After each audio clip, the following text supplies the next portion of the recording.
Hello? Hey, okay, some people are in the chat box there. Nice to see you. Good morning. And it is a good morning. It's Friday morning, which is which is the best morning, I think. Just about. Well, I don't know. Saturday morning and Sunday morning are good too, yeah. Friday's right in there though. Beats Monday mornings, that's for sure. Okay, everybody there? Okay, we got quite a few people in today, over 50 today, so this is a great showing. We're going to wait just a little tiny bit longer, a couple minutes just to let a few other people come in.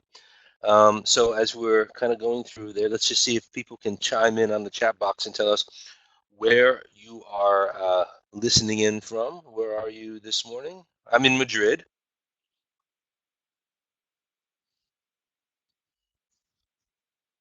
So, Cáceres, Valladolid, Tudela, Portugal, Pamplona, Vitoria, Barcelona, Seville, Bilbao, Cádiz, Madrid, Vitoria, Cáceres, Tudela, Barcelona, Tudela. Oh, quite a few people in Tudela. Yeah.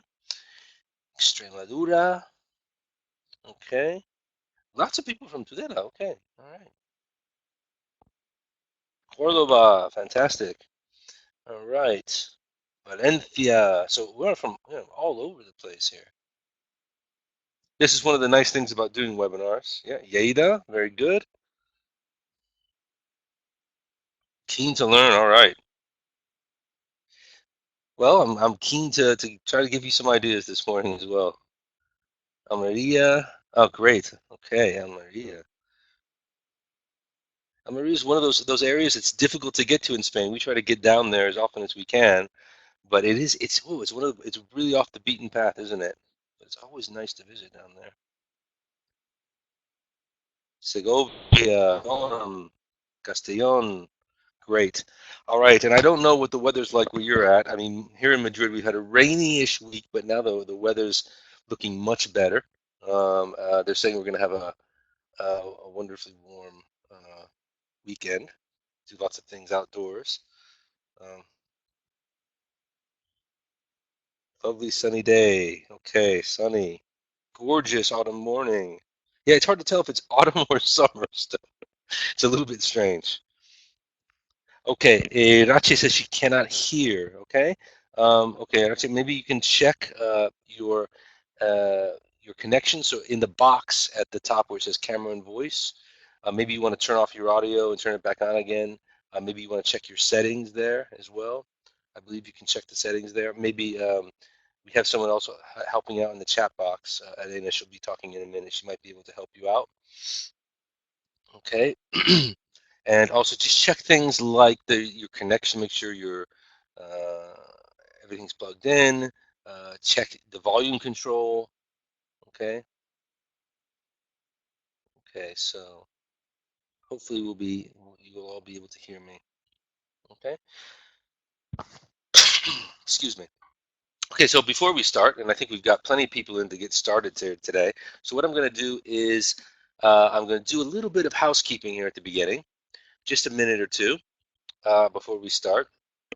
Um, so one thing I'd like to mention about today's session is that it would be very useful if you could have one of these things ready today. Yeah, have your smartphone ready, a mobile device, a tablet, a smartphone, because we will be doing an activity which will necessitate one of these devices. Okay, it would maybe not everyone will be able to do it. Just that sometimes happens, but as an example, it would be a nice thing to do. So please try to have one of those ready. All you have to do is have it connected to Wi-Fi or to the 4G or whatever that you use, and you're going to use your browser. Okay, that's the only thing you need to do today. And I'll be telling you to go to a certain site. Okay, so that's for a little bit later. Another thing today, this is probably pretty easy for all of you because you seem to know what you're doing, but just a general kind of idea about what we do in webinars and how we use the tool. There is a chat box. I think you noticed that in the bottom left-hand corner. Go ahead, use that. Throw all your questions in there, whatever you need. Yeah, I may be asking you as well. There's a little button there in the attendee list with a little smiley face. Okay, if you click on that, you'll notice you have some different things that you can do. You can some raising your hand, agreeing and disagreeing, etc. Okay, we probably won't use that too much, but right now I will ask you to use it to see if um, maybe just raising your hand if you can, or if you can hear me. So go ahead and just raise your hand if you can hear me.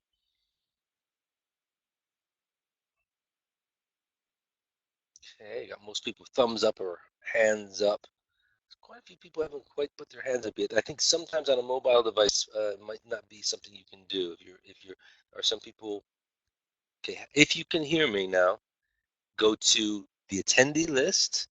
Yeah, go to the smiley face and click on that, and then raise your hand if you can hear me. So let's see. I've got quite a few people who haven't raised their hands yet. Just want to see.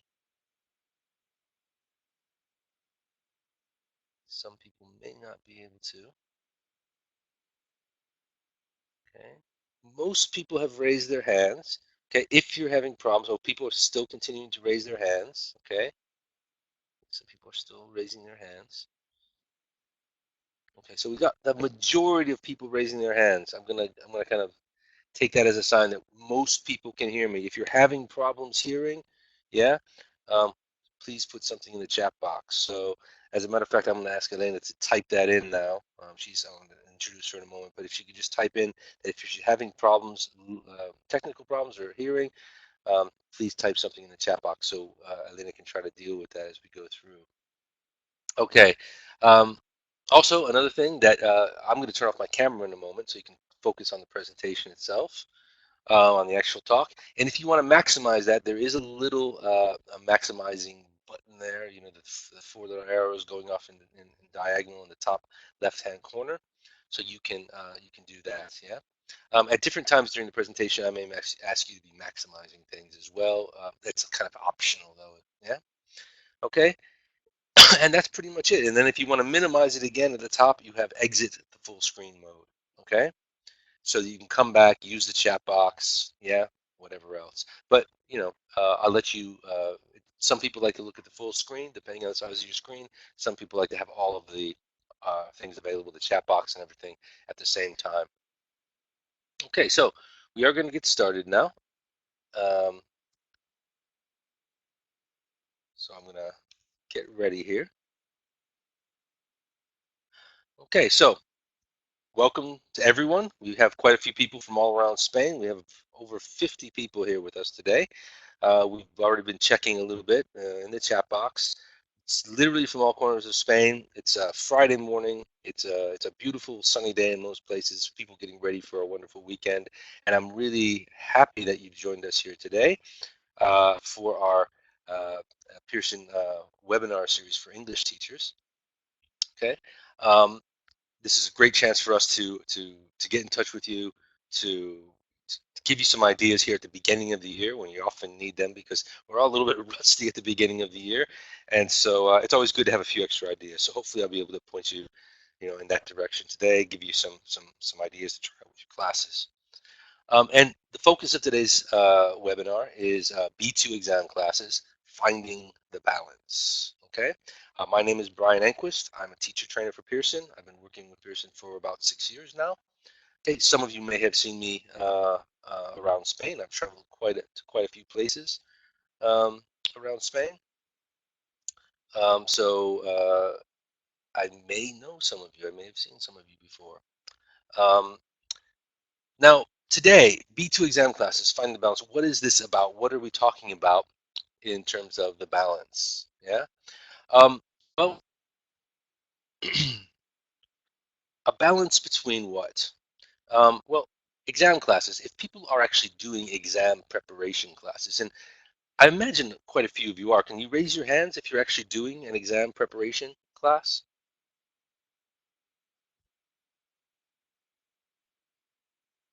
Yes, there are quite a few hands going up. Okay, good. I mean, there may be some of you who aren't or are simply interested in this topic as well, but we know that this is something that uh, many schools, many academies, uh, they need to get their students ready for high stakes external exams many times, and you're getting them prepared. and it's a great, I think it's a great time. I mean, students are often quite motivated when when getting ready for an exam. I mean, it is an external motivation. Um, so that's a very positive thing. We also have students who are I think we're also doing a lot of practice with our students. So they're doing practice over and over and over again, looking at strategies over and over again, sort of exam strategies. So you have a lot of sort of exam strategy, exam practice. I think that sometimes that can, it's very, very necessary, obviously, but that can be a little bit lopsided sometimes. It's going to be what happens in these classes, but today we're going to try to, one of the things we're going to talk about balancing is that idea of maybe practice, like full on practice, and a little bit of fun as well, a little bit of a different element, doing things in a little bit of a different way. Okay. The other thing that I would focus on today is that no matter what exam getting your students prepared for at the B2 level. So for example, everyone probably knows that Cambridge, many people are getting the Cambridge exams. Many people getting your students ready for a certificate exam for Cambridge First. If you're getting them ready for Pearson Test of English, PTE, okay, that would be a PTE 3, which is a B2 exam. Some of you might be getting your students ready for Trinity, for example. That would be the ISC 2, okay, the Integrated Skills in English 2. But all those are B2 exams. Okay. Also, yes, some people may be in EOIs as well, and you might have your certificaciones, for example, in EOIs at the B2 level. Okay, those would be internal exams, but also high stakes exams for your students. And there are, many things that are similar in these exams. And I think the thing that is most similar in these exams are the skills. Okay, I mean, we have for a long time been working around skills, I think, in language teaching in the world, ever since sort of maybe the Common European Framework came out. We know a lot about can-do statements and descriptors that tell us what our students are supposed to be able to do at different levels. So whether you're using something like that, like the, uh, the the CEFR, for example, or whether you use something like the GSE, the Global Scale of English, with those descriptors, we're always looking at skills. Um, so we're also going to be talking a little bit about the idea of skills versus strategies, because when we're getting our students ready for exams, many times we'll be speaking about strategies, exam strategies. But it's often quite useful, and I'll do this many times during the talk today, is to go back to the skills element. What's the skill that you're looking at here? Because that's really sort of the most important thing in many ways. Having said that, however, I'm going to start off in a kind of a strange place. I'm going to start off with a type of exercise, which is not really a skills exercise per se. Okay, um, if you know this is actually not a part of, if for example, the Cambridge exams anymore. It's certainly not a part of Pearson Test of English. Um, it's not on the Cambridge exams anymore, so not on first anymore, but it is still in there somehow. It's been moved around. Which part of which paper sort of disappeared a few years ago from first? Anyone put that in the chat box?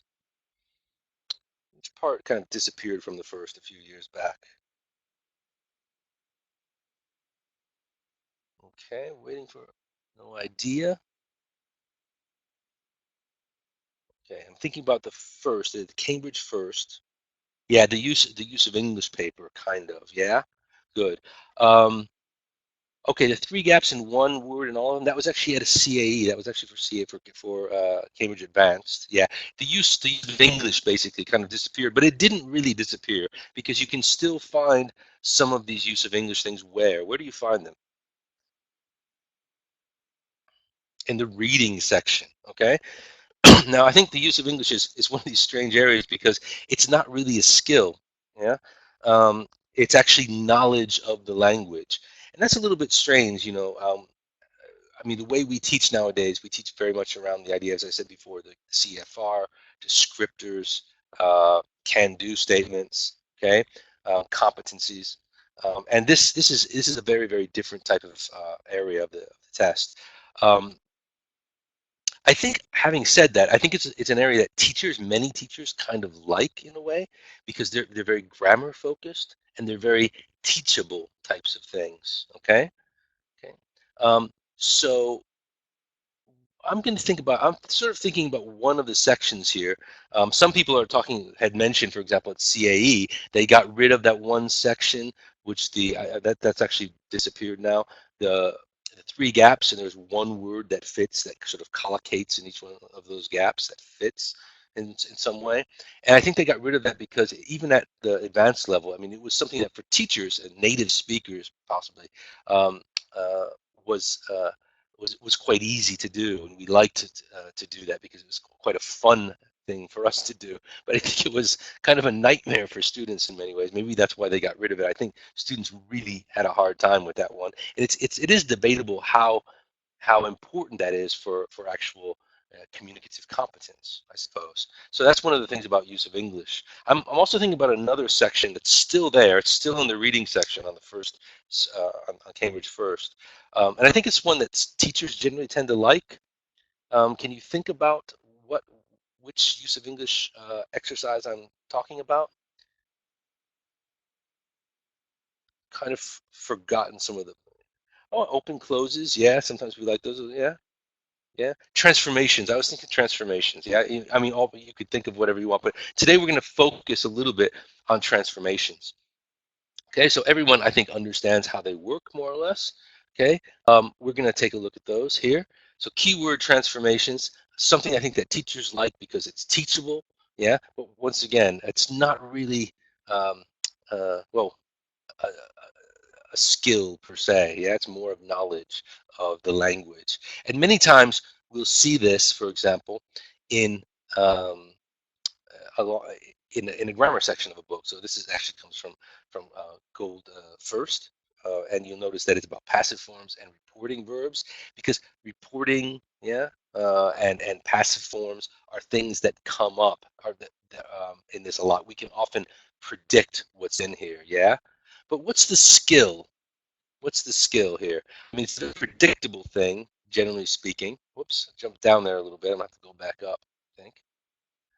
Let me go back up because I think I jumped forward on my slides. Okay, it's something that's very predictable, generally speaking. Um, we can predict the types of words that are in there. Sentence transformations are about paraphrasing or sort of rephrasing things. The funny thing about this is that we often rephrase something when our listener hasn't understood. So rephrasing is actually something I think we tend to do more in spoken English than in written English. Now that's also debatable. I mean, if you're writing something, certainly you might think of a better way to say it as you're proofreading, as you're editing your writing. So that I do understand that. But paraphrasing as an actual, I think if you look at competencies and descriptors, like from the Common European Framework, I think it's something you're going to see more in in speaking. And it's also a little bit strange because obviously this is something that doesn't even come on the writing section. It comes in the reading section of the exam. So once again, kind of a strange thing, the use of English. I mean, we've tried to get away from it, but it's still there. Okay, so once again, as I said before, we can often predict the types of things that we need to manipulate. So this is important for revising, which I'll show you in a moment. Just a very quick trick, yeah, we're going to talk about adding maybe a little bit of a spoken element to this. So making it a little bit more bouncy, a little bit more of a speaking type of thing, a little bit more communicative, yeah, a little bit quicker, okay, as well, instead of always having to be something that you do on your own, something that you do in silence, something that you do with a pencil and paper. Yeah. Okay. So what I'm going to do is just start off with this. In the chat box, can you tell me how many different ways you might rephrase this? Can you think of different ways of rephrasing the sentence? Mark is much taller than Jenny. Any ideas how you might rephrase that? Jenny's not as tall as Mark. Jenny is much shorter than Mark. Jenny, okay, very good. Some of those ideas, exactly. I think these would be Jenny is not nearly as tall as Mark or is much shorter than Mark, for example. Okay, now I'm going to do something that you can do with your students. Now imagine that you have a card like this, Yeah, I give you a card like this. It's numbered. It has a one on the back of it. So I have a deck of cards. This would be card number one, for example. I would have another deck of cards that are numbered and they correspond to these. And this, I would have a card number one. And from my card, I have three sentences that I want to elicit from you. Okay. What I need to do in order to do this is I need to uh, give you a keyword or keywords for the transformation. Okay. So you see this sentence, Ronaldo didn't score as many goals as he had expected. Now I'm going to give you a word, and I want you to put in the chat box what the sentence would be. Okay, keyword is fewer, fewer. So transform that sentence with fewer, please, in the chat box. And I know you all are very competitive and you're trying. Ronaldo scored fewer goals than he has expected. Had, okay, somebody jumped on that one right away. Very good. Okay, good, good. All right, I think we got the idea. Here's another one. Um, I would like you to transform this sentence by using these two words. Um, scored by.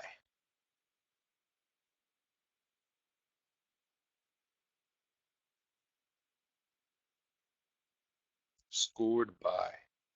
Probably just use by as well and do this, but I'm going to, for the sake of clarity today, scored by. Okay, good. Fewer goals were scored by Ronaldo. Yes. Okay. So that's okay. Very good. And finally, the last one is to score.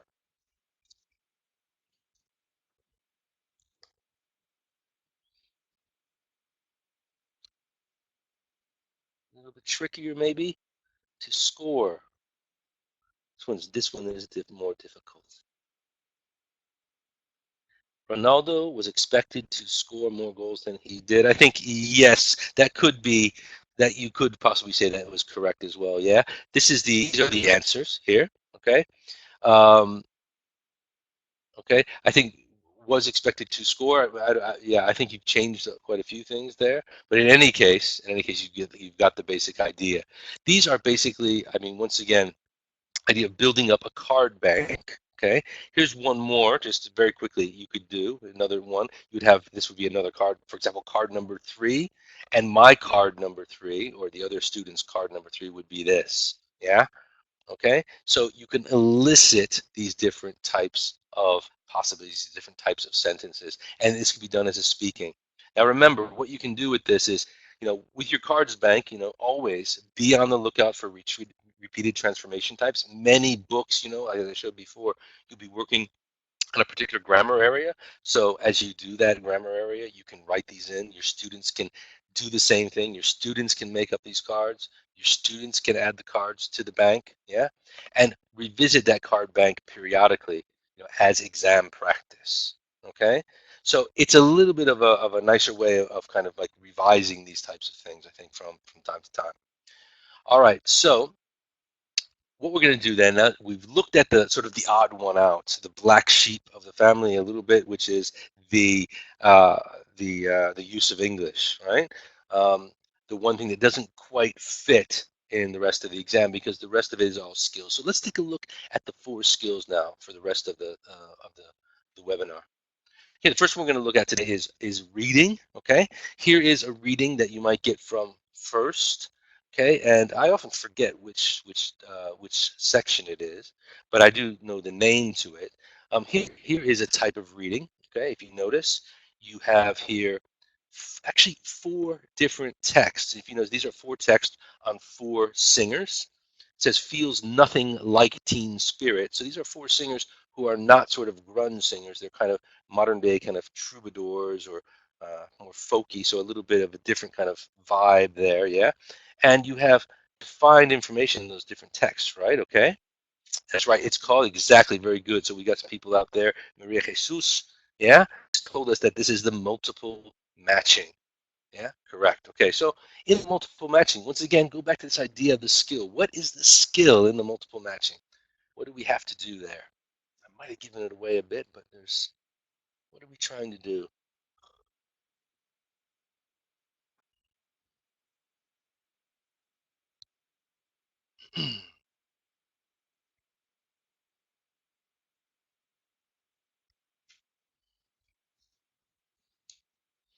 I'm not so sure it's a general meaning thing so much, and that's actually quite interesting because we're going to be talking about that. It's not so much general meaning. Okay, yeah, I think we're getting along with this idea of scanning a little bit, yeah, and details more than general information. And matching similar information. Oh, using similar words. You guys are really, really good. So you're getting even ahead of me on this a little bit. The actual thing is scanning. Okay, so here we go. This is an actual descriptor. So if we want to look at an actual skill, can scan a long text or a set of related text in order to find specific information. Okay, this comes from the global scale of English, which is very similar to the Common European Framework, but I prefer to use it because it has more descriptors. It's a bank of considerably more descriptors. They're also updated, more updated. If you notice here, for example, this says CA. That means it originally comes from the Common European Framework, but it's been A. The A is for adapted. It's been adapted and changed. And so it's actually quite nice. And it's also, for example, a little bit more specific. So, for example, we know where it is on the Common European Framework. It's in the B2 section, B2 area, for example, but it's actually a 63 on the GSE scale. Um, B2 on the GSE scale goes from 59 to 67. So we actually have a much more sort of specific idea of where that lies on the scale. But in any case, it's a descriptor, like you might find in you find a similar descriptor in in the Common European Framework as well. But that's the actual thing. And whether you're doing, for example, we've shown you before the last exercise, that the one that we'll be looking at in a moment is from first, or if you're doing a Pearson test of English, or if you're doing a Trinity exam, or many other exams. This is required in most types of reading tests, okay? So what's the strategy? Now I'm going to give you a moment to take a look. I've had this strategy here, but it's not in the correct order. Yeah.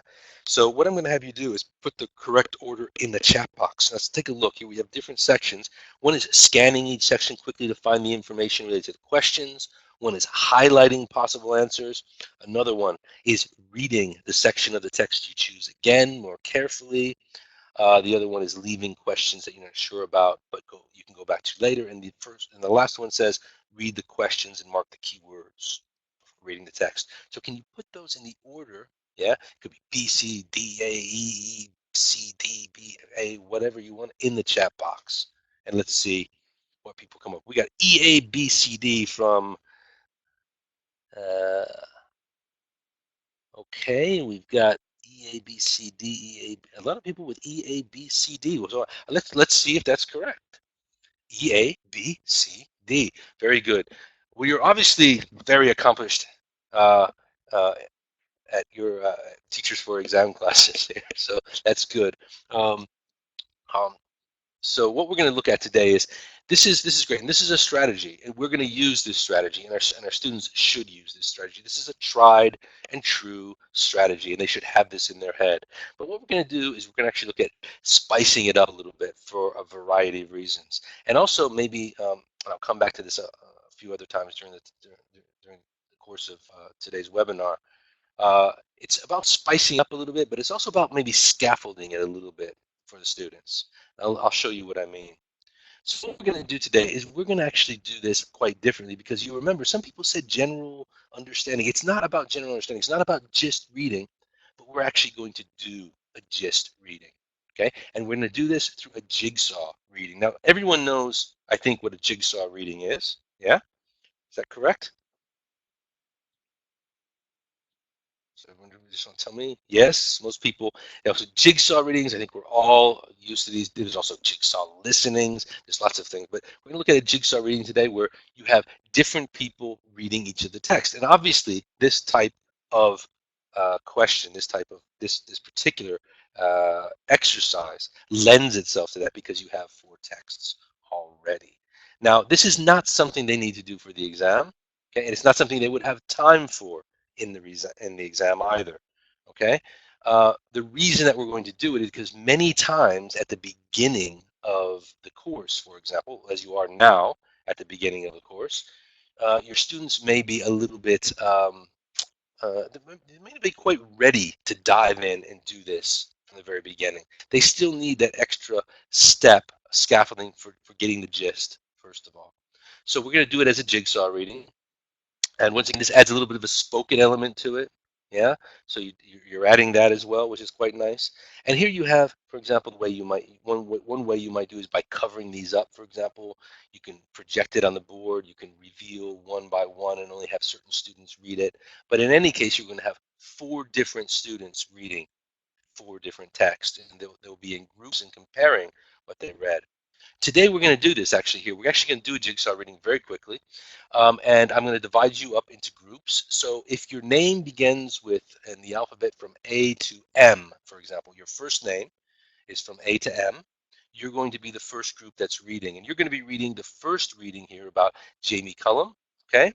And the second group from L to Z, or as I say from the States, L to Z, yeah, you're going to be reading about Michael Bublé, okay, afterwards. Now, if you're, so the first group, yeah, A to M, you're going to be reading this first text that I'm going to show you. The other people here, I don't want you to read this text. So please don't look at the text. For the other group is going to have 30 seconds to read it. Please don't look at it if you are from L to Z, okay? Or if you want to, you can maximize your chat box as well, so it would cover that up. But that's up to you what you want to do. What I'm going to do now is I'm going to show you the text for 30 seconds. So people with whose first name is from A to M, you're going to read this text for 30 seconds. When you finish, I'm going to hide it again, and then you're going to put in the chat box any ideas, general ideas you remember from the text. Okay? So here we go. Ready? Okay. So 30 seconds for this.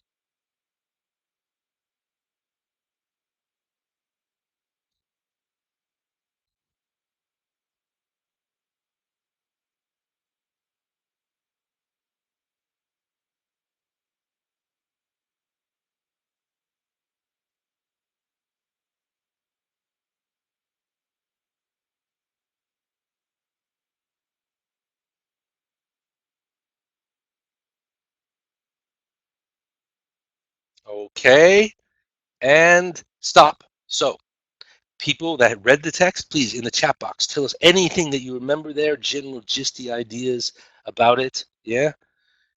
Can you tell? Can you just describe to these other people who didn't see? His hobby was doing gigs whenever possible. Okay, Emma, thank you. Anybody else? He plays the piano. He's different. Oh my goodness, he doesn't play pure jazz. He's a self-taught pianist who began performing as teenager. Covers of favorite songs. Worked his way through college doing gigs. Fuses different styles together. Okay, modern and oldies. Makes up his own version, his own approach to jazz. Boy, oh boy. Okay, we have lots of people today, so lots of ideas. Good. Okay, in the interest of time now, we're going to move on. We're going to change this around now as a jigsaw listening. Those people from now from L to M, your name beginning with L to M, you are going to read the text on Michael Bublé. Okay, and you're going to have 30 seconds. The rest of you, please do not read. Okay, so here we go. 30 seconds.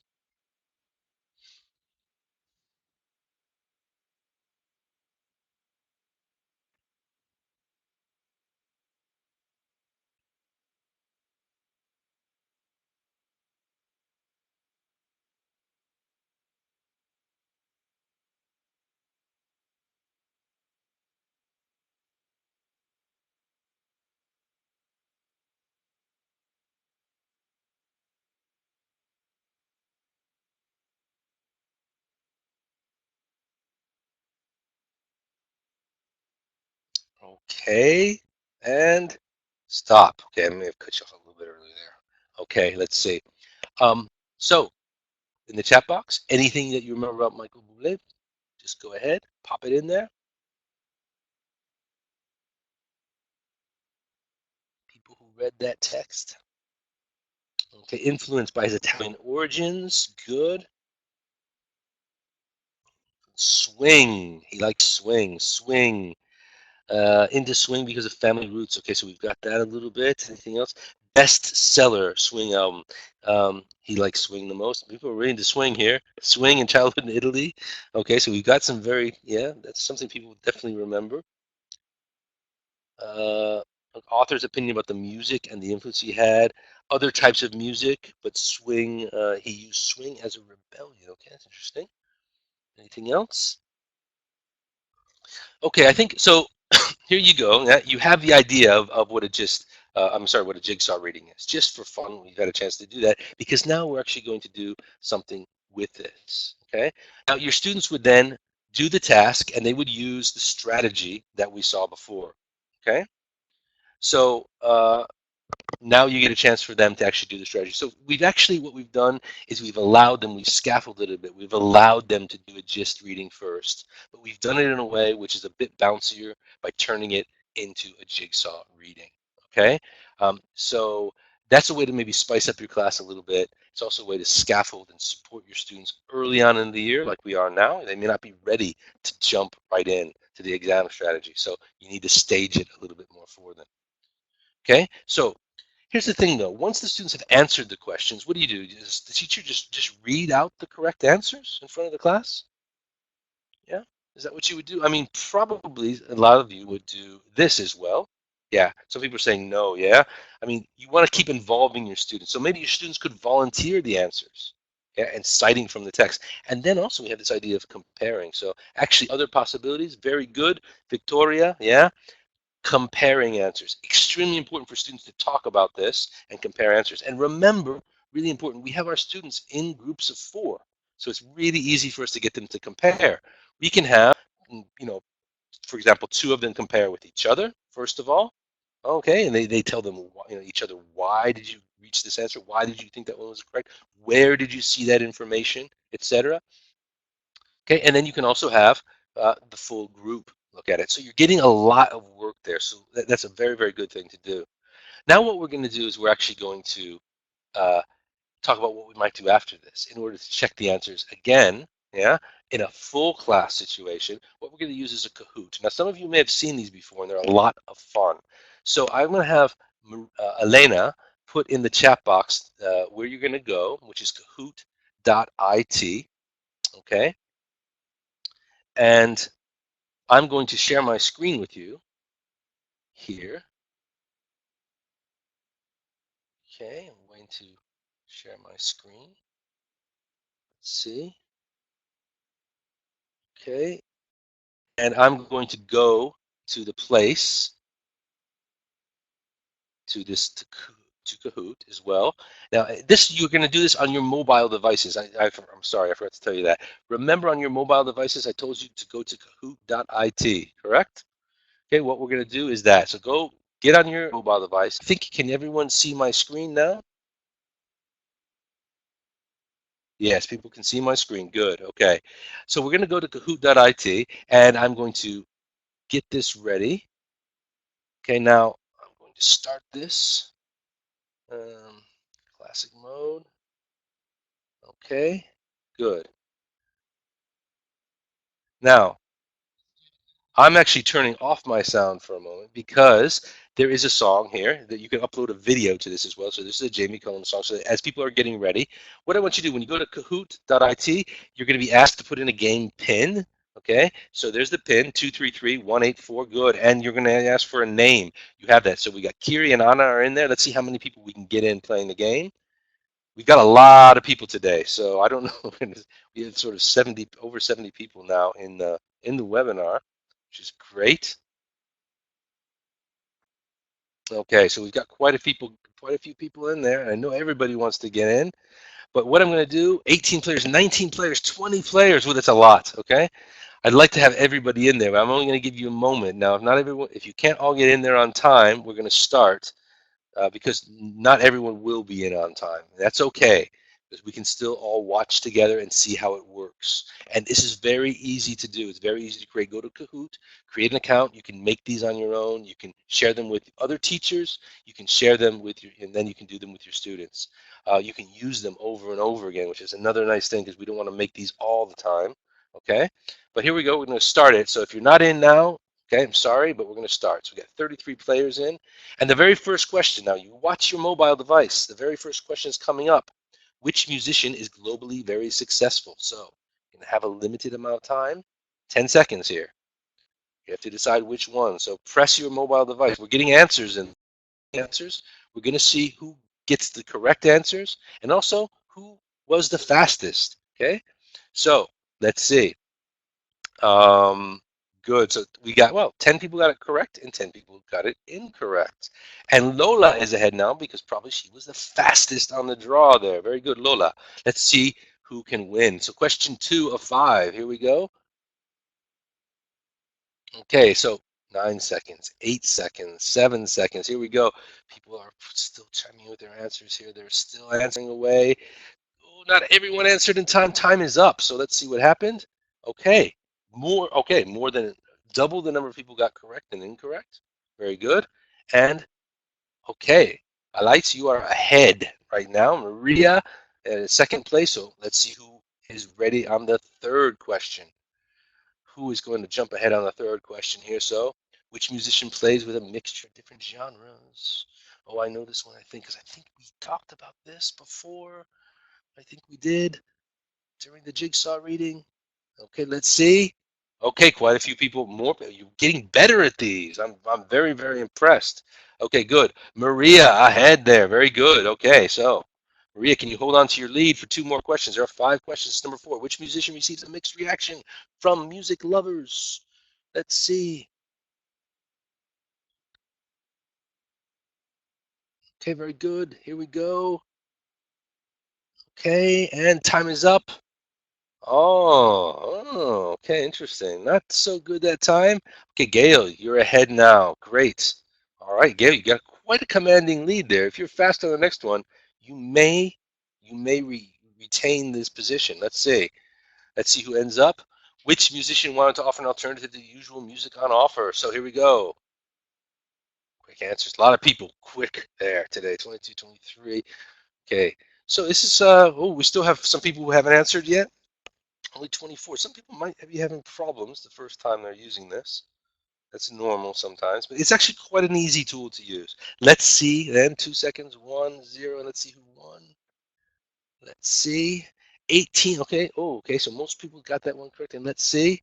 Anna. Anna has won now with 4,448 points. You can end this. Very, very good. Anna, congratulations to you. Okay.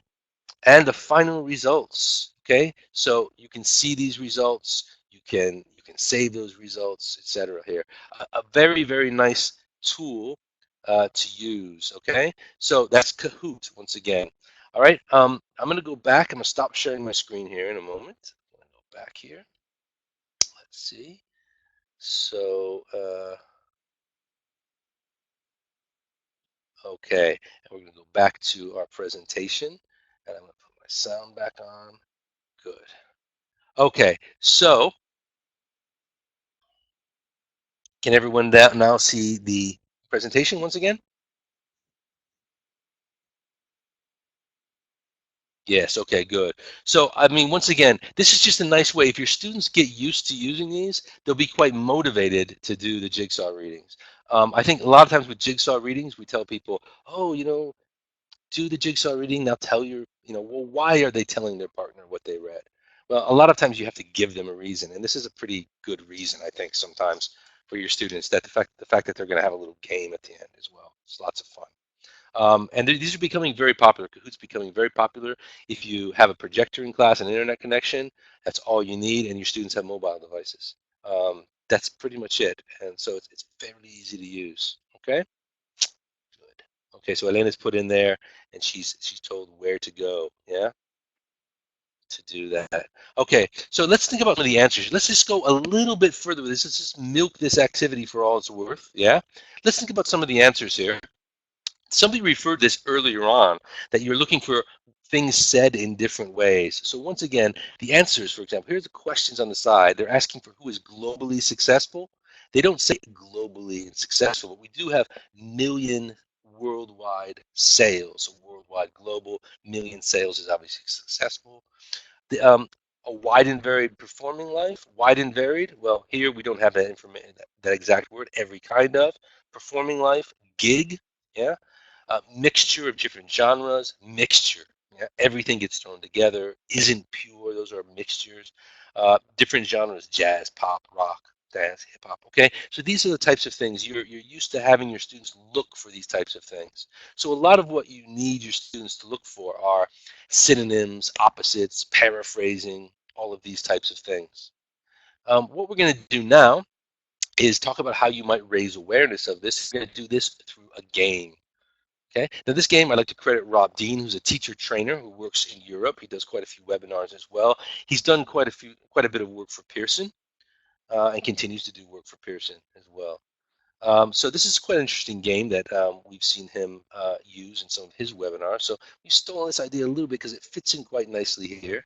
Okay, now no cheating, there's no writing in this because this is a memory game. Okay, so what I'm going to do in this memory game is I'm going to read out to you some opposites, some synonyms, etc. Okay, I'm going to describe to you the words. I'm not going to tell you the words. I'm going to describe them to you by their opposites or synonyms. And you have to remember these 8 words. Okay, do not write them down because that's part of the trick here. The part of the thing is to remember them. Okay, it's a little cognitive element you throw in. Yeah, it makes it a little bit more fun. After you do this, I would probably have you compare with a partner, but we won't have time to do that. So when you finish, I'm going to see how many you can remember. Okay, 8 words, remember. So I'm going to go rather quickly through this today. You probably go a little bit more slowly with your students, but the first one, okay, are you ready? First one, I want you to remember this word, okay? The word that is the opposite of cold, okay? It's easy, but you got to remember it. The second one is the opposite of interesting. Okay? The third one is a synonym of automobile. Okay, the next one is the opposite of rarely. The opposite of rarely. Okay, number 5 is a word which means the same as not long ago. Not long ago. The next one, a synonym of recall. To recall. Uh, the opposite of arrive. The opposite of arrive. And finally, a synonym of purchase. Synonym of purchase. Okay, there were 8 words. How many can you remember? Put a number in the chat box. How many do you remember of those? How many? 7. My goodness. Okay. Well, I think Anna, can you throw your 7 words in there? Go ahead and write them in if you can remember them. Some people are getting, yeah, it's difficult. Yeah, see if she can actually remember 7. So I think she's going to be typing in here 7 words. Okay. People 6, 7. Very good. Now, what you would probably do is compare with a partner here, and then you would have them. Okay, we got hot, boring car, leave by, normally, soon. Okay, frequently. I think you guys are getting these were actually the words here. I'm going to show them. It's kind of a fun thing to do. Now, in class, you can get a lot more out of this than we have here. But these are the words I had, all right? And I would read the things on the left, obviously. The students have to remember the words on the right. Afterwards, they get together with their partner and they're trying to remember. So they jog each other's memories and they say, oh, there was another word. I don't remember what it was, but it was like the opposite of not very often. Or, oh, rarely. The opposite of rarely, what is that? Oh, it's frequently, often. Oh, okay, that's another one. And they have to remember these, but they can't write them down. So they really have to speak about them. They really have to use their memory, yeah, and they're remembering all these different opposites and descriptions of words. Okay, so that's a nice little way to do this. This is a dead easy thing to do. Yeah, it takes 5 seconds to prepare. Well, maybe a little bit longer than 5 seconds to be honest, but it does not take long at all to prepare. And I think sometimes those are the best activities, really, aren't they? The ones that just don't take any time at all to prepare. Yeah. So keep that one up your sleeve. A good one, a very good one for this part of the exam. Very good one for exam students. Yeah. Yeah. And very much like what we saw before, kind of a bank of answers, a bank of things that you're doing. You can keep those around. Okay. We're going to move on now to another skill. The skill is writing. Okay. We're going to focus on a particular type of writing task at the B2 level. This one particularly comes from a first certificate exam. Okay, and this is the essay. Okay, so here actually I have 2 examples of an essay. All right. Now, in 2015, so this has been a while ago now, but many people kind of forget this a little bit. This was actually changed a little bit. I have 2 different um, writings here, 2 different possibilities. Okay, and what I'd like you to do is tell me which one is the new one. Which one is the new one and which one is the old one? So people are saying the new one is the first one. Why? The top one. Why is that? Can anyone tell me why you know that is the case? Why is that the case? Why is it that? The word count is greater, yes. So I mean, they do ask them to write a little bit more, yeah. Instead of 120 to 180, 140 to 190, but also, yeah, the layout is a big thing, and the three ideas, very good. Okay, so this is the old one at the bottom, which they don't do anymore, and the new one is slightly different. This idea of three ideas, instead of just doing a sort of pro and con type of writing, yeah, they're asked to write around three specific ideas. So here, this is about the environment, and they're asked to write about transport, rivers, and seas, and then give one of their own ideas. So they're really asked to do that, to write about these three ideas and develop those three different ideas. Okay, and they're given a little bit more, some more words to actually do that in. So let's see. This is a possible maybe. Well, there once again, there is the actual. Sorry, there is the actual um, question, okay? Which we'll be looking at in a moment. We'll be looking at a model of this in a moment. Here is, for example, a possible essay structure. What do you think about this possible essay structure? This is a good one to use. Would you use this essay structure with your students? Many times we teach them how to paragraph things. We teach them how to structure things. Very important part of getting people ready for exams. What do you think of this one? How many like this? Do you like this particular one? Yes, no, maybe. This is good for what we just saw for the actual instructions that we just saw. Okay, it is frequently used. We have some people saying no. Some people saying what it's frequently used. Some people saying no. Not bad, but you have to be careful with your ideas. There aren't three paragraphs in the body. Okay, so Caitlin is kind of saying we need three paragraphs. And actually, I would say that this is basically true. Remember, we have three ideas. This is very different than just the for and against essay, which was a bit simpler before. This has become more academic in many ways. So I'd say that this is probably not a good thing to teach your students nowadays. Yeah. So it has changed. Keep this in mind. Okay. Now, here, for example, a model answer, very important. If you look at this model answer, this comes from the back of, from the writing reference, in the back of Gold First. Yeah, you have five paragraphs there. So you have an introduction, a conclusion, and three paragraphs on those three different ideas they have to speak about. Okay, that would probably be the best way to do this. The other thing here is that I have actually put some little squares on here on the areas that maybe these are do's and don'ts, things you want your students to do or not to do. Some tips, if you will. This is a question. Can you just put in the chat box what these might be? Some of these tips that I've covered up.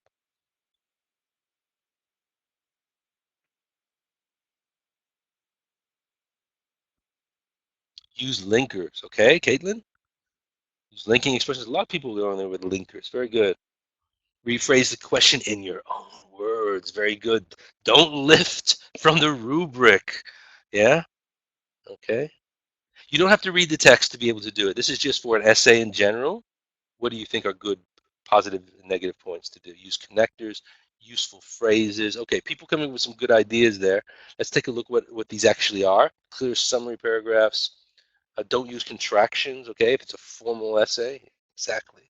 So here are some of the ideas, and I think you've come up with many of these. Yeah.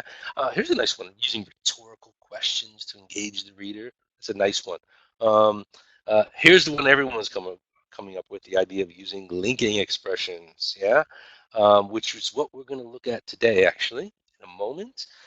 Don't forget to express your opinion in the conclusion.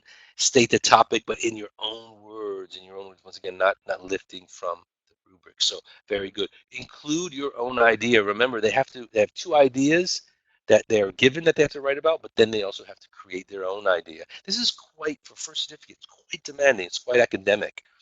Okay, so let's take a look here. Um, yeah, we're going to actually take a look at a model answer for this. Okay, and we're going to go around the idea of linkers. One of the things about linkers is that we teach our students linkers and we try to get them to use a range of different linkers. But you know, they get kind of comfortable with one or two of them. And one of the things we want them to do is to really stretch their vocabulary, stretch their use of different types of phrases, in this case, linkers in particular. So this is my model answer, okay? And what I'm going to do with this is actually, and we're going to turn this into a memory race for linking words, okay? Now, in a moment here, actually, Elena is going to jump on board, and she's going to help me out here. There's Elena. Elena is joining us from Barcelona, okay? Um, Hi. Hello, Elena. What we're going to do now is I'm going to show you how this works. Okay, so basically, all these linking words are correct. There are no incorrect answers. That's important to keep in mind. What we want to do is simply to stretch their vocabulary. What I've done is I have a copy of this here with me today, and I've actually circled one of those groups. There are 3 in each group. I've circled one, yeah, that I want to use. Now, and Elena is doing the same thing. Now, we can't look at each other's papers, and we can't of what her answers. I can't keep notes of what her linkers are. Yeah, I have to remember them. And we're gonna do a reading race. I'm gonna try to read this entire thing first, and she's gonna try to read it first. The first person, the entire thing, the entire text, yeah, will win. Okay? But if, for example, I'm going to read up to the first, or she's going to read up to the first section. If she doesn't guess what I have, she has to go back to the beginning the next time, and it becomes my turn. Okay, we'll show you how this works. You get an idea for it. So, Elena, I have these circled. Would you like to start reading, yeah, and see what I have here? Okay. Pollution and environmental damage are serious problems affecting us all. Despite the fact that they are No, a real challenge. No? Okay. Elena, no, no, no, that's not Sorry. correct. So stop there. I'm going to start now. So I'm going to try hers. Yeah, pollution and environmental damage are serious problems affecting us all. Although, Mm-mm. No. ooh, okay, all right, your turn, your turn. Okay. Pollution and environmental damage are serious problems affecting us all. Even though they're a real Yes, challenge, okay, yes. are these problems impossible to solve? Passenger cars release gases like No, no, sorry. that. Okay. So for me, pollution and environmental damage are serious problems affecting us all, despite the fact that, Uh-uh. Nope. oh, okay, well, I'm not doing very well. Okay, go ahead. See if she can remember Uh, what my, let's see if I remember. Okay, pollution and environmental damage are serious problems affecting us all. Even though, did I say that? Okay, yes, even though they are a real challenge, are these problems impossible to solve? Passenger cars release gases such as carbon yes. dioxide, which can create global warming. What's more, many cities suffer from No, clouds. No, okay. sorry. Okay, so you get the idea here. Yeah, basically, this is just a way to get them to see more vocabulary. Yeah, yeah. Okay, to see, get them to see more and more linking words. Okay, what you probably would want to do. It's very easy to set up. Yeah, obviously, if you got a lot of times you have a digital version of a model, for example. You can copy it. You can add in extra linkers, for example. Those linkers obviously would be around different areas. Yeah, so giving reasons, introducing an example, giving opinions, contrast, concluding, etc., etc. These are things that you would want to look at to students also from time to time during the course. Yeah, you'd want to get them to add to lists of linkers like this. But that's just a kind of a kind of exercise that helps your students to see more linkers in context and a little bit of a game as well. Okay, so now we're going to move on to listening. All right, the next skill I'm going to take a look at, the second to the last one for today.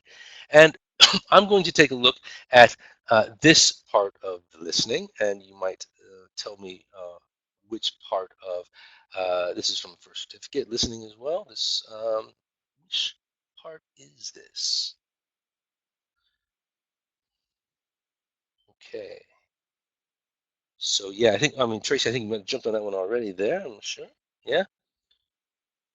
Okay. So yes, part two. This is part two, listening. Okay. And probably see at the top there what it says. Okay. You can see the instructions are quite straightforward. Okay. And here, for example, I'd like you to think about this. First of all, not the strategy, but what is the skill? What is the skill here? What is the listening skill?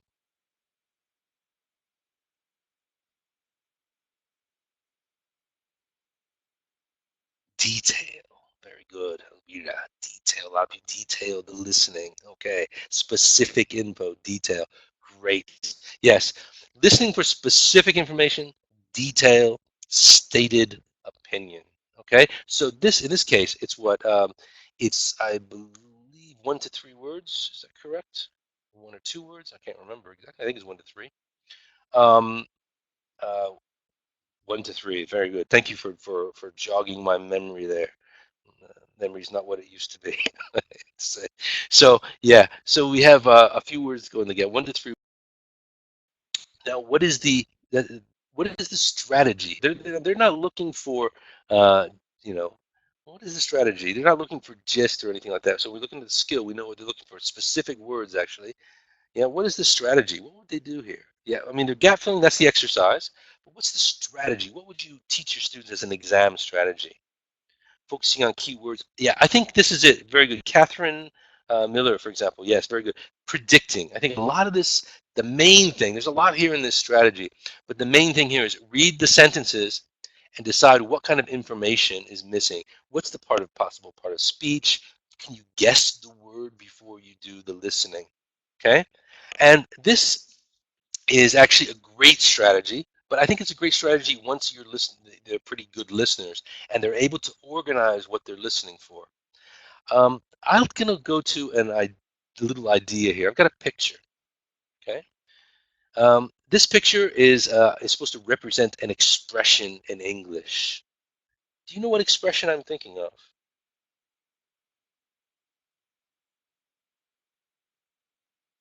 What is the expression I'm thinking of?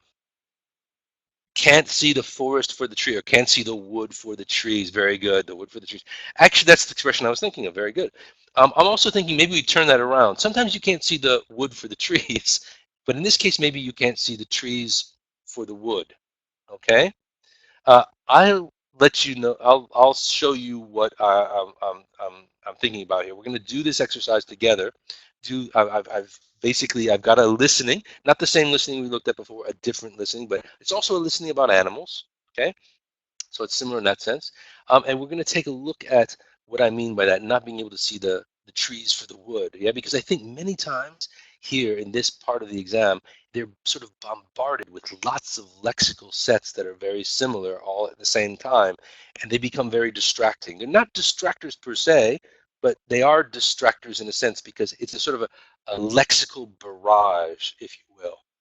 So I think many times it's difficult for students to do this part of the exam if they don't work on this particular skill of being able to identify sections of the exam, of the listening, sorry, sections of the listening, where things start, where one topic starts, and where it stops. Yeah, for example, those types of things. Uh, so that's what we're going to work on today. What we're going to look at today with this exercise. So what I've got here, I've got some words, and I'm going to show you a little bit later where I got these words from, but they come from the listening, okay? But what I've done is we're not, there are 10, we have 10 questions here, okay? We are only going to do 5 questions for time. We're going to listen to half of the listening. But I have taken here actually 10 words, okay? So these words are actually in pairs, okay? And they come together in the text as well, in the listening text, in the listening. And so what you should do is here, I want you to very quickly look at those words that are from the listening. First of all, you might actually predict with your students what the listening is about. And I think it's quite obvious that it's about animals, possibly about zoos, okay? So you might do that, so it's good for that as well. But then I want my students to find the similar pairs. So can you just put some similar pairs in the chat box? Anything that you think matches up together. Okay, fed and meals. Very good. Grow fond of and form bonds. Good. Anything else? Okay, zoology, vet, maybe. Yeah, good. Okay. Okay, typical day, day's activities, veterinary science and zoology. Okay, probably, and I'm going to show you here. I've got them color coded so you can see. Yeah, I've got different things that your students might choose, and they would probably be right about this. And then what we're going to do is we're going to listen to this the listening text, and we're going to check this. We're going to check that those words come together, and we're also going to check that for the order they come in. So they would have these on cards, and they're going to be putting them in pairs in the order that they hear them in the text. This is an idea I came up with based on a word grab. So a word grab, many times you can take maybe 10 words from a listening and put them on cards, or 20 words on 15 words, whatever you want, put them on cards and just sort of mess them up and jumble them up on the desk in front of two students or three students. You put on the listening and they grab the words as they hear them, and the first one who gets all the words wins. This is kind of based on that, but this is a different idea because it's more structured and it's more focused on the exam. So I want them to order these words. Okay, so you won't be able to see this, but I'm sure you will hear the words. You have these words fresh in your mind, and we're going to now listen to this listening, and I want you to you can write them down on a piece of paper if you want as you hear them, the words that we've just taken a look at. So here we go. Ready? Hi, my name's Lance and I work as an animal keeper at the local zoo. I've come along today to tell you about my job and about an upcoming event at the zoo for young people. So what do? I am an animal keeper and I am responsible for one group of animals at the zoo. I'm lucky enough to have the elephants under my charge, but I'm not just an elephant keeper because I also look after the rhinos and hippos. In fact, I'm officially called the large mammal keeper because the zoo actually has quite a few different types. Now, you might be wondering what qualifications you need to be a keeper. Well, I didn't go to university, so I don't have a degree in zoology, nor did I study veterinary science. The subject I studied is known as zoo biology, and I'm a graduate of Zookeeping College. On the course I did, you learn about a range of animals. You only specialize once you get a job, so you learn about looking after birds, fish, and insects as well. In my case, I got an internship looking after snakes immediately after I qualified. Although it was interesting, I knew I didn't want to do that as a career, and I was glad to get my job here. So what does my job involve? Although you'd think my first job would be to check out the animals and make sure they're all okay, in fact the night keeper will do that as his last job before going home. So a typical day for me begins with a briefing meeting. That's when I get together with my co-workers to discuss the day's activities. After that, I go to say good morning to the animals in my charge. They are fed and cleaned all day, but I like to be the one to give them breakfast. For me, that is the best part of the day.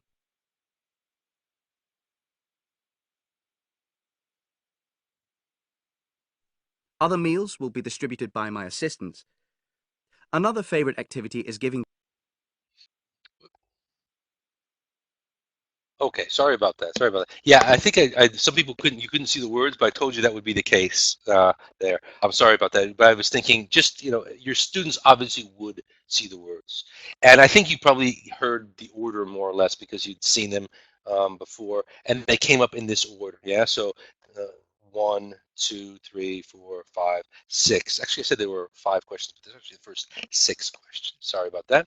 Now, what I would do actually is after we check this, I would then ask my students to look at those different categories and tell me what those categories are about. What is the subject that he's speaking about at that particular time? So elephants and hippos, what was that part of the listening about, that particular part of the text about?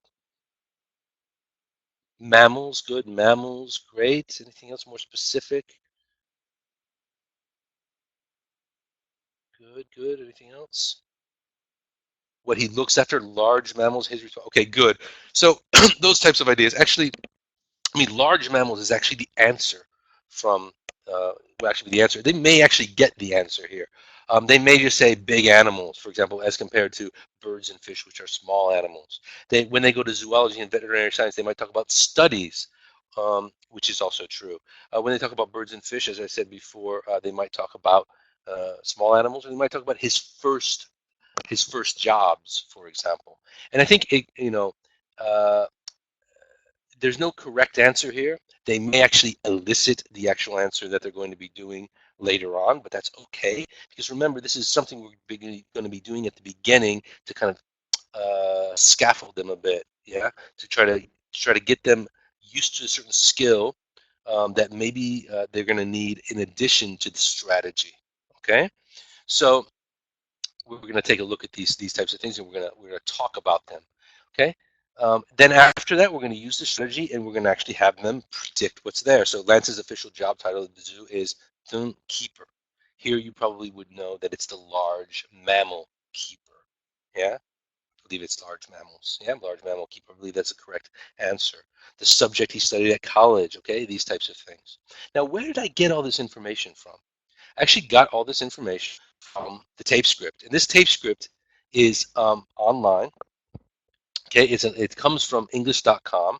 English.com. There's a lot of this comes from a Pearson course book, and a lot of Pearson course books have their things online a little bit there. Okay, they have a number of uh, things like tape scripts or listenings that you can download or other materials that are related to textbooks.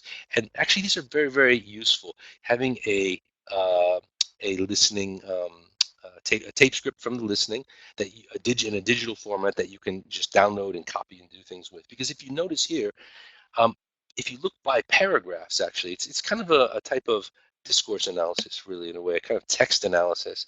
When you start looking at these things, you'll notice that the answers go by paragraphs, generally speaking.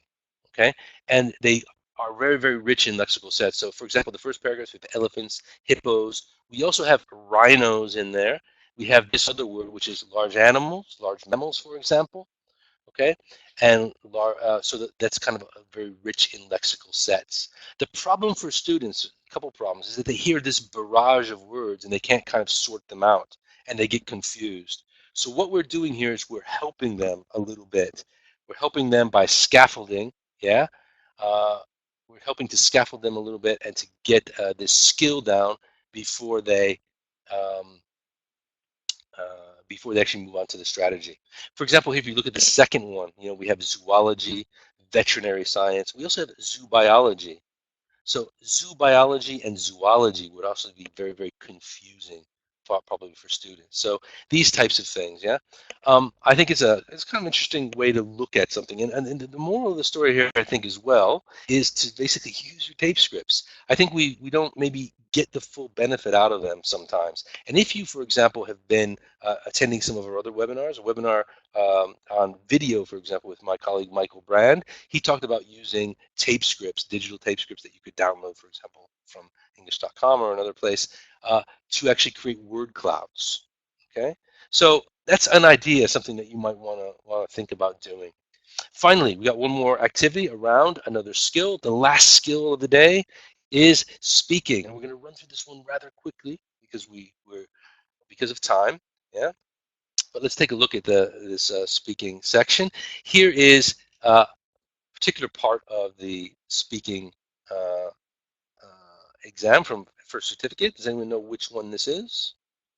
Very good. 3, jumping right on there, Caitlin. Very good. Part 3. Okay. All right. There was a change to this. You know that this is people speaking. You have to speak to your partner here about a topic. Yeah. And there was a change to this in 2015, actually. Okay. They've actually changed the way that they evaluate this in some ways. They changed, and actually what the students are, what's expected of the students here. Does anyone know what it is? Okay, that's right. Photos as well. That's true. Anything else? The collaboration, the actual speaking itself between the students, they're expecting something else from the students.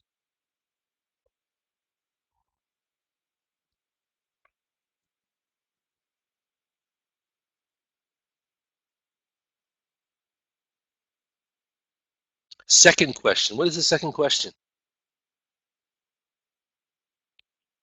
That's correct. What is the second question? Making a decision. They have to come to a decision here. Very good. This was something that they kind of glossed over a bit before, but now actually the idea of coming to a decision, they're comparing, they're talking about the topic, and they're making a decision. That's something that they didn't have to do before. So many times we have to give them the language for this.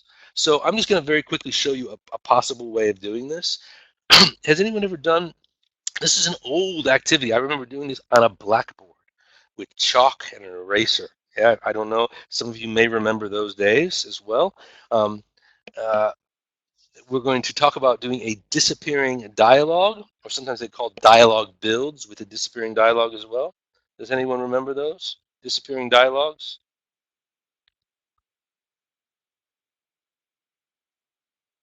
Yeah, okay. Maybe some people remembering disappearing dialogues. Anybody remember those? Yes, okay. So what I've got is a dialogue here on this idea. So it's about this comes from that actual what we actually just saw. What the common cause of arguments, for example, between teenagers and their parents. And so we have a dialogue here. What I would do is have two students, A and B, read this dialogue. Okay, so they would say, for example, A would say, "So, which do you think is the most common cause of arguments?" B would say, "Top of the list for me would be staying out late. Parents always get really angry about this." A then would say, "I'd put homework above staying out late. I think homework is the most common cause because all parents take grades and schoolwork very serious, etc., etc." And they would read this over and over again. I would probably give them maybe 3 times to read this. Okay. What I want to do is I want to kind of drill it into them. You notice there's a lot of language for coming to a conclusion. Yeah. So which do you think? Yeah. Well, top of the list for me would be I'd put this above this. I think this is the most common because, etc. Yeah, Jordy, yes, intonation. I'll talk about that in a moment. That's actually a very good point. We'll take a look at that. What I would do with this, I had the student read it a few times, the students read it, and then I would do this. This would be on the board. Yeah. And then I would do this, and they would have to remember the things that they left out. And they have to continue reading this, maybe another 2 or 3 times. And then after they got that down, I would do this, yeah, and I would give them less and less support, and they would have to use their memory more and more. Okay. Now, as Jordy said before, what you can often do with this afterwards as well is you can then build it back up. So if you have this projected on a whiteboard, for example, you can go up with your board pen, and then you can open class, fill this in, yeah, and you can check grammar problems, yeah, or maybe collocation problems, words that they didn't get quite right. So it can be at that level, yeah, syntactically, grammatically, in terms of vocabulary that might be wrong, yeah. So a language, in terms of language, and then also, as Jordy said, yeah, also maybe eliciting the correct pronunciation, intonation, connected speech, and then having them do it again maybe. And then after this, I would probably, what would you do after you've drilled this into them, maybe? And they've gone through this and they've seen these different structures and they've practiced them in a number of ways. What would you do then?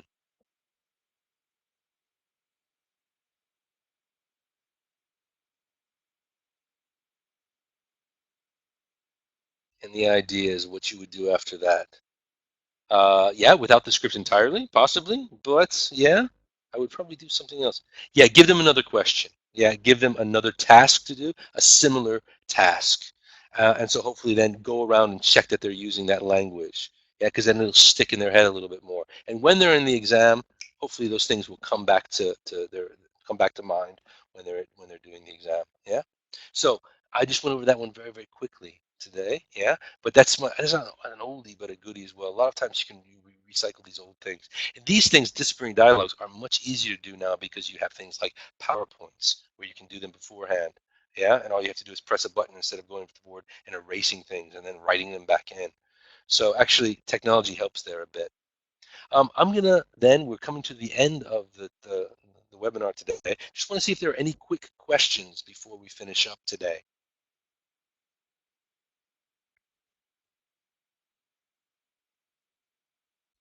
Any questions out there?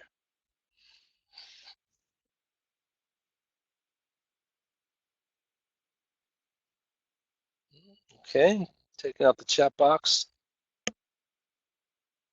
Okay, well, let's see, Anna Maria, I won't have time to go into other sections today, yeah, because what I've got prepared are just these things. Obviously, it's difficult to come up with something for each and every part, yeah, but I tell you what, we will be probably doing more webinars in the future.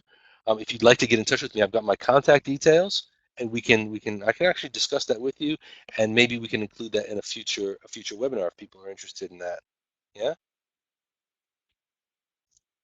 Okay, I'm just going to very quickly show you where we got some of the activities from today. Okay, so sentence transformations, for example, those came from Gold First.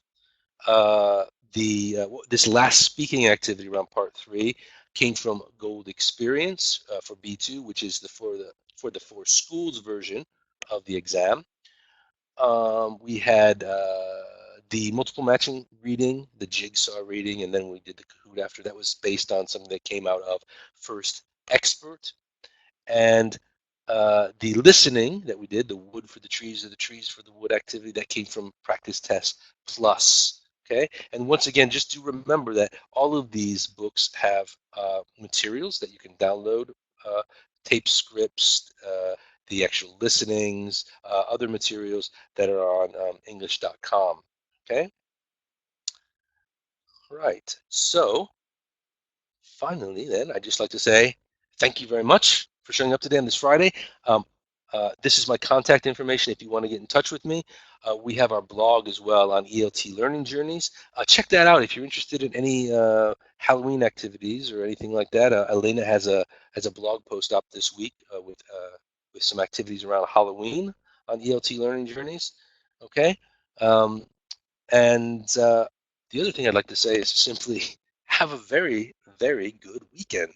Yes. Oh, thank you. Yes, Nerea, you as well. Yeah. Good weekend to everyone. Get out there. There's going to be some good weather, possibly a long weekend for us. So maybe you can get outside of town and do something fun. Um, yeah, because we all love our jobs. We love getting out there and teaching our students. But every now and then we need a break. We got a nice break this weekend, so enjoy it. And thank you very much for coming today. Hopefully see you again in the future. Remember, as Elena said before, you'll be receiving an email shortly next week, probably Wednesday, I believe, with your certificate for attending and also a link to the recording. So thank you again and goodbye. Thank you.